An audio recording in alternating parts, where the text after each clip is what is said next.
அனைவருக்கும் வணக்கம். என் பேர் வடிவேலு. நான் மன்னார்குடியில் சீனியாங்குளத்தில் தான் வசிக்கிறேன். நான் வணிகவரித்துறையில் வணிக வரித்துறையில் உதவி ஆணையராக இருந்து ஓய்வு பெற்றுள்ளேன். எனக்கு 3 குழந்தைகள், 2 பெண் குழந்தைகள், ஒரு பையன் செஞ்சு கொண்டாருங்க. பொண்ணுள்ள பெண்கள் 2 பேருமே வேலை கொடுத்துருக்கேன்.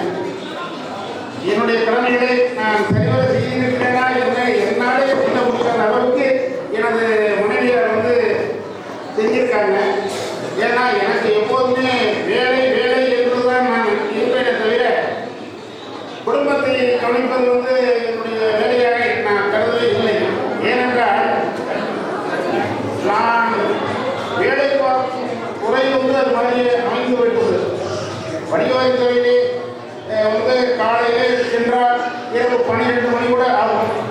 அதுவரையும் என்னால் வேலை பார்த்துட்டு தான் வர முடியுமே தவிர வீட்டு வேலைகளை என்னால் கவனிக்க முடியவில்லை. அது எனது மனைவியாருடைய ஒத்துழைப்பினாலையும்